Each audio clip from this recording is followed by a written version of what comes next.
This isn't fiction. This is the terrifying reality of life under Joseph Stalin, a man who didn't just rule with iron and blood, but with silence, deception, and fear. A leader who turned truth into an illusion and memory into a weapon. In the next few minutes, you will step into a world where reality itself was bent, broken, and rewritten. A world where one man erased people not just from photographs, but from time. This is the story of how Stalin reshaped the past to control the present, and how millions were forced to believe what never was. Imagine waking up in a world where the history you know was rewritten while you slept, where familiar faces disappear from old photographs, books gain new authors, and truth is nothing more than a carefully staged play. This isn't the plot of a dystopian novel. It's real life under Joseph Stalin. In this video, you'll dive into the mind of one of the most ruthless dictators in history, a man who didn't just control the present, but rewrote the past to secure his future.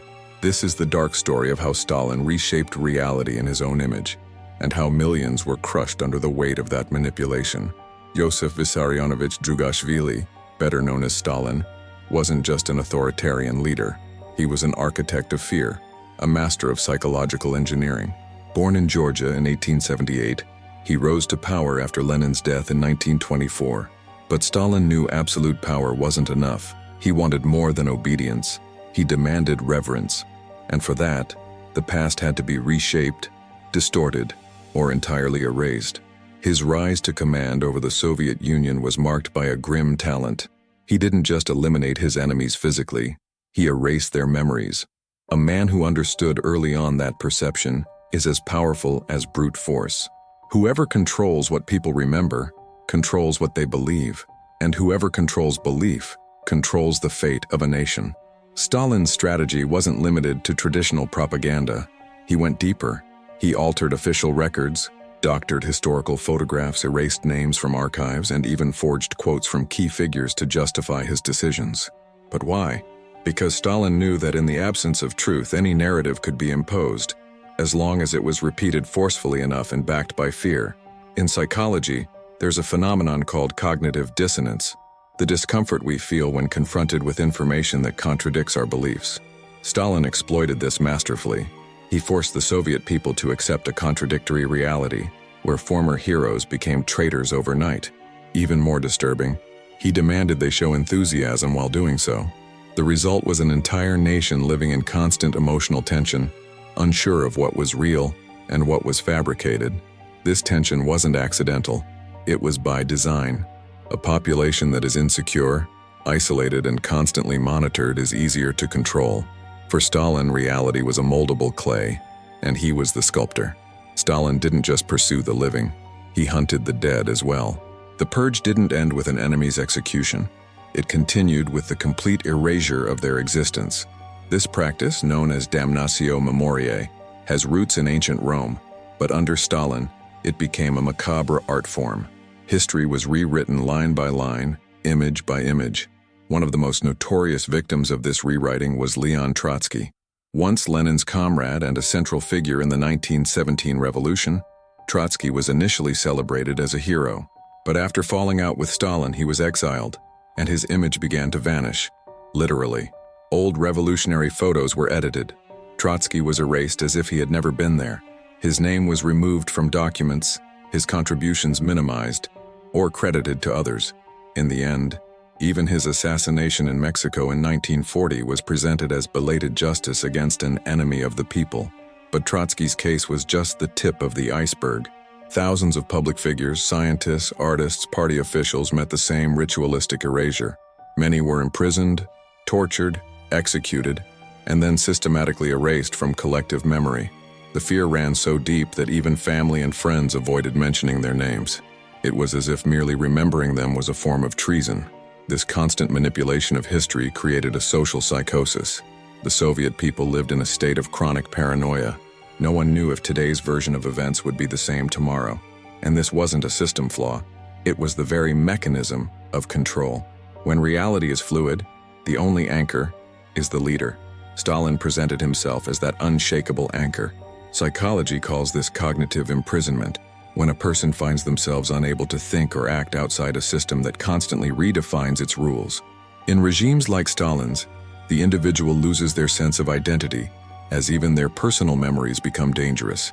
Knowing too much, remembering too much, all of it could be fatal. At the core of it all was a terrifying strategy, replacing objective truth with a convenient narrative, not just a state narrative, an emotional one. People didn't just obey out of fear, they began to believe the lies. Or more accurately, they doubted their own perceptions so deeply that they clung to the official version as the only stable point. Stalin's control over reality didn't stop with the past. He needed to ensure that the present remained under his constant manipulation. For this, he built a complex network of state propaganda, rigid censorship, and a cult of personality that turned the Soviet Union into a giant echo chamber, a country where only one voice was allowed, his. The newspaper Pravda, meaning truth, ironically became the regime's primary disinformation tool. Every line printed was carefully revised, censored, and adjusted to reinforce Stalin's image as the father of nations. Reports praised non-existent harvests, fake technological advances, and fabricated military victories. Meanwhile, real crises were silenced. The terror of famine in Ukraine, the Holodomor, which killed millions, was completely omitted from official records. The most disturbing part was the psychological transformation this caused. When the media lies systematically, the human mind collapses. Soviet citizens developed a condition known as doublethink, as described by George Orwell, the ability to hold two contradictory beliefs simultaneously and accept both as true. Thus, someone could know there was famine in the streets, yet still believe the reports claiming national prosperity. This is known in psychology as cognitive control. It's when the mind, under constant pressure, adapts to avoid the pain of contradiction. Instead of confronting the lie, it accepts it as a temporary truth, not out of ignorance, but self-preservation. After all, dissent wasn't just dangerous, it was fatal. The education system was another crucial tool. From childhood, kids were taught a manipulated version of history. They were taught to worship Stalin as an infallible hero, almost divine. His portrait adorned classrooms, his biography was mandatory, and poems compared him to gods. Childhood itself was hijacked by ideology. In every home, a portrait of Stalin. In every heart, the fear of being different. That was Stalin's true victory. Not just controlling the state, but infiltrating the intimate thoughts of every citizen. Controlling bodies was easy. The real triumph was controlling minds. In a regime like Stalin's, the most frequent victim wasn't just the political dissident or the accused traitor. It was the ordinary citizen. Reality under his rule was like a distorted mirror. Every reflection showed a fabricated version of the truth, where even one's perception of self was molded by state propaganda. The result was the destruction of individual identity. In a society where the state defines what is real, independent thought becomes a threat. A person no longer exists as a thinking subject, but as a reflection of the system. In practice, this meant any personal initiative, any interpretation outside the official line, could be seen as treason. Psychologically, this process is devastating. Carl Jung's theory of individuation suggests that human beings find fulfillment by recognizing their uniqueness. But in totalitarian regimes, that uniqueness is punished. Instead of finding themselves, individuals become lost in a sea of imposed voices, where the only voice that resonates safely is the dictator's. In Stalin's Soviet Union, informants became essential tools of the regime. Neighbors reported neighbors, children reported parents, teachers reported students. A climate of mutual surveillance was cultivated, turning trust into poison. Paranoia was systemic, deliberately fueled, because a fragmented population is easier to control. Prisons were filled not just with enemies of the regime but innocents. A careless comment, a misunderstood gesture, even a suspicious glance could mean the end. Individuals were judged not by their actions, but by perceived intentions, often inferred by a state that saw everything, heard everything, and decided everything. Psychological torture was as intense as the physical. Many prisoners in the gulags confessed to crimes they never committed, convinced or coerced that confession was their only relief. The human mind, under extreme pressure, breaks. The internal reality, which should be an inviolable sanctuary, was also invaded. This level of control is more than political, it's existential. Stalin didn't just command the country, he occupied the most intimate space of each person, their conscience. And once there, he made a home with the weight of fear, doubt, and hopelessness. Stalin understood something many leaders ignore. Power lies not only in the present, but in the control of collective memory. He knew that to stay on top, he had to ensure that history always served him. That's why he invested so heavily in erasing, distorting, and replacing.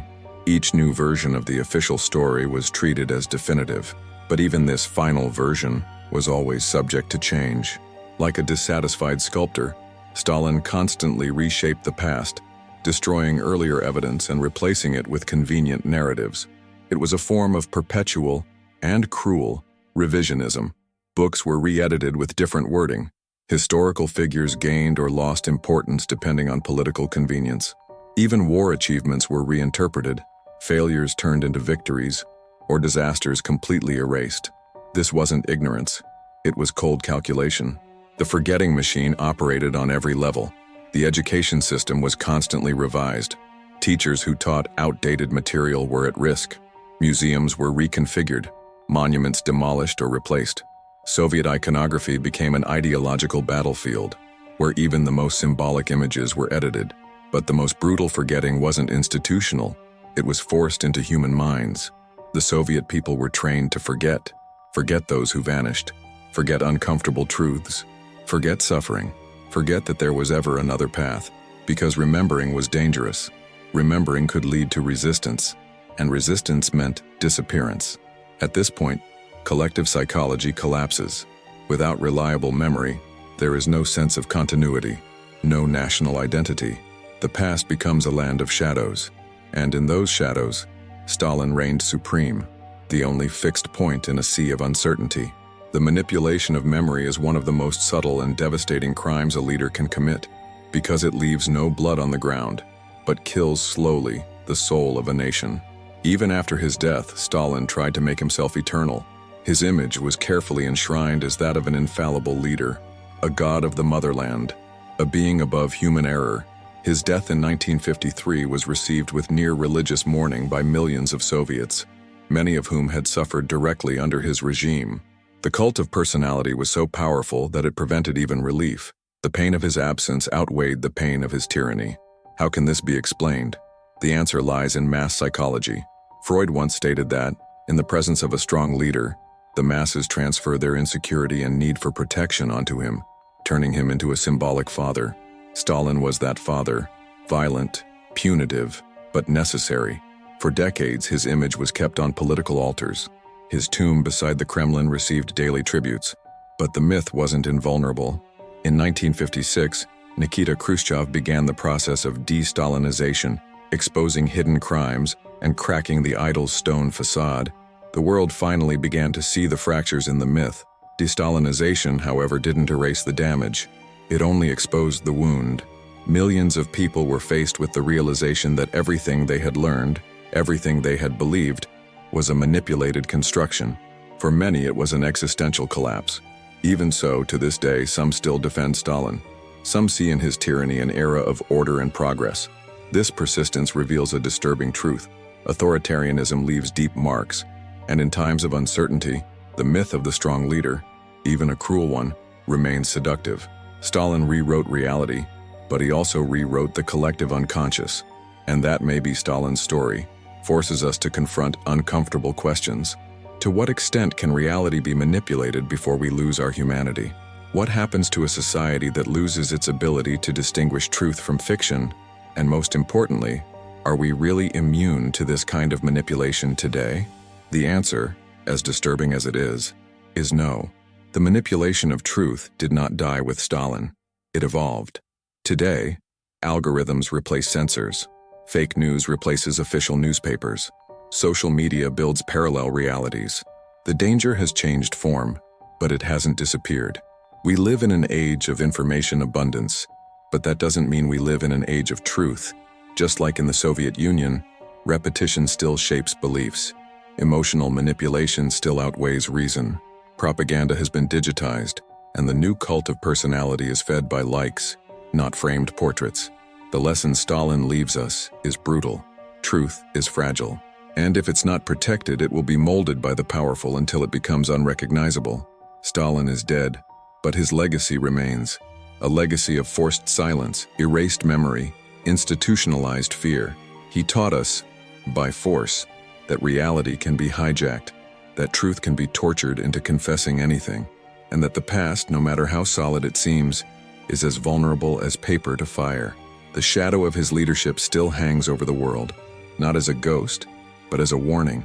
Every time we accept a convenient lie, every time we ignore the signs of authoritarianism, every time we allow history to be distorted, we reopen the door for monsters like him.